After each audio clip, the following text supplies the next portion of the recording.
yawe ugasanga arayishe cyangwa se ayikoze ibindi bintu. Mu by'ukuri ni ukuvuga ngo kamera yawe uba ugomba kuba uyifunze gutya. Kamera yawe iyo uyifunze gutya biragufasha cyane, bigufasha ko nta yindi myanda yageramo cyangwa kuba bitanabangamira lens.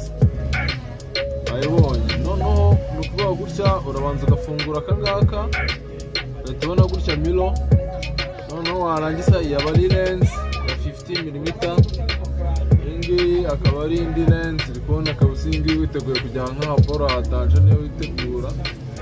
Noneho ufata ya lens bisanzwe warangiza ukayifungura. Iyo umaze kuyifungura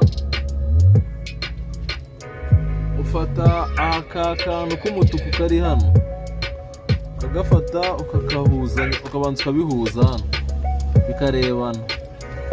Iyo bimaze kurebana rero uragakaraga, ugahita wumva akantu kavuze ngo sasa uri kubona lens yawe imeze gutya. Noneho ubwo ngubwo ufite indi lens hano, ariko ntabwo turayikoresha, turacyari kuri lens isanzwe ya 50mm. Aha, noneho ubwo ngubwo niba uri umuntu ugiye gufotora w'umuprofesiyoneri, aka kantu kaba kagomba kuba kariho, kuko buri kanya iyo uhetse lens ibikunda kuba yikubitaho gutya, ugakuraho, ufata kuri utu tuntu tubiri ugakanda ugahita ugukuraho. Iyo umaze gukuraho rero ufata noneho ugahambura speed light yawe. Iyi speed light,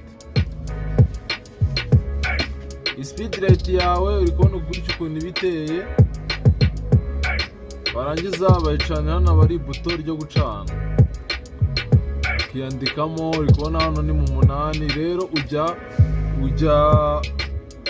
ugenda nyine ujya inyuma, nibwo bigenda biguha urumuri rukeya. Hano ni muri 4, ukomeza noneho ukayambika hano lens.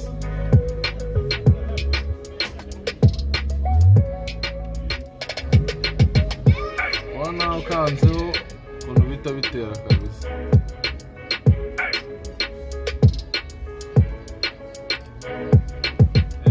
Kubona ibintu aba ari sawa kandi cyane.